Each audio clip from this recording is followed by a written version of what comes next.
Ja sam stjecajem okolnosti 2006. godine završio u pritvoru u vrijeme Sanaderove vlade radi objave nekih klasificiranih dokumenata. Određen mi je 3-mjesečni pritvor i kako sam bio srčani bolesnik, bio sam pritvoren u zatvorskoj bolnici u Zagrebu. Očito iz namjere režima da me maltretira, bio sam smješten u sobi sa zadnjim zapovjednikom koncentracijskog ustaškog logora Jasenovac, Dinkom Šakićem. Dakle, moj djed je ubijen upravo u zadnjim mjesecima rata. Dakle, kad je Dinko Šakić nesporno bio zapovjednik logora, moj djed je u to vrijeme ubijen u logoru Jasenovac, samo par mjeseci prije rođenja moje majke. I sad ste s tim čovjekom u istoj sobi dakle, mi smo imali možda 3 koraka za kretanje od par kvadrata soba i s njim dijelite sve te dane 3 mjeseca. Možete misliti kako mi je bilo. On je iznad kreveta imao svoju sliku na konjima s Pavelićem i puno takve ikonografije po sobi. Ja nisam mogao postići to da to makne, upozoravao sam naravno i zatvorsko osoblje, oni su rekli da on ima pravo na svoje obiteljske uspomene, tako su to nazvali.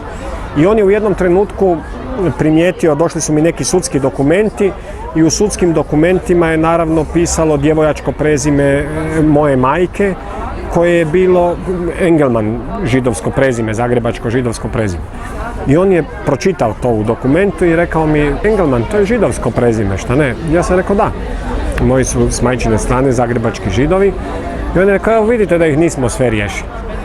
Mrtav hladan, dakle čovjek blizu svojih 80 godina, osuđen zbog ratnih zločina, koji nije osjećao, vi ste to točno mogli osjetiti, niti trunku kajanja za ono što je napravio kao ustaški oficir i ustaški zapovjednik logora Jasenovac.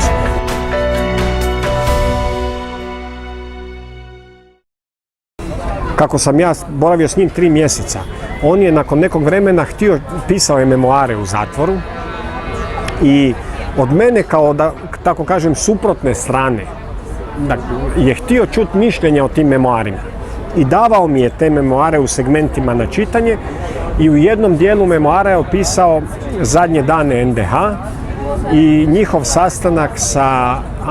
sastanak Ante Pavelića, Maksa Luburića i sebe, dakle Dinka Šakića, sa kardinalom Alojzijem Stepincem.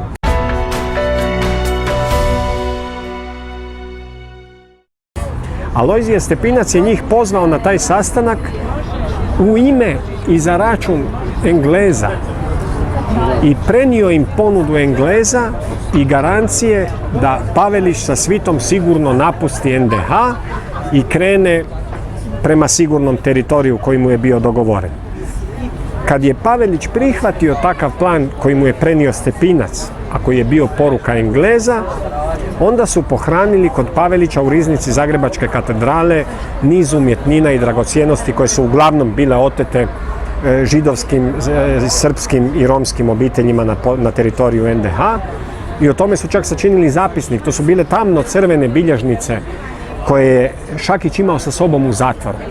Svaka stranica tih zapisnika je bila potpisana od njih 4, dakle Pavelića, Šakića, Luburića i Stepinca.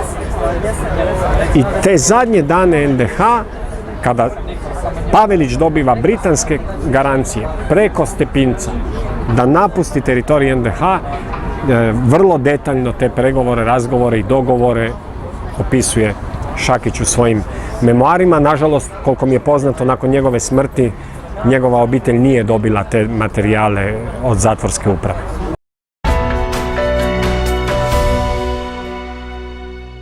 I baš zato što sam bio svjestan da sam vidio dokumente vremena koji su izuzetno značajni, ja sam, dok je Šakić bio živ i pri zdravoj svijesti, objavio to što sam vidio. Zašto dok je bio živ? Jer sam htio da ima šansu da demantira preko svojih odvjetničkog tima, da demantira to što sam objavio. I ovo što vam govorim sam sve objavio u tim tekstovima. Šakić nikad nije demantirao istinitost mojih tekstova, čime je zapravo priznao da je ono što sam napisao istina.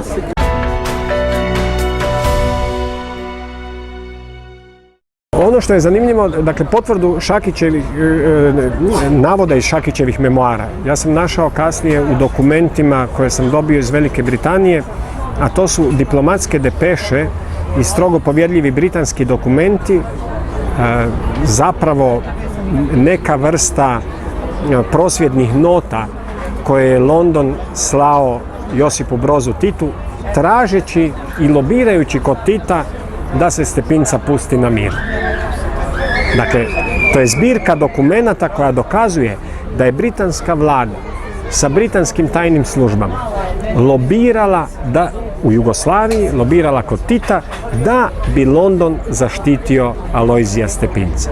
Prema tome, očito tako vraćajući uslugu za sve ono što je Stepinac odradio u raznim posredovanjima za Engleze.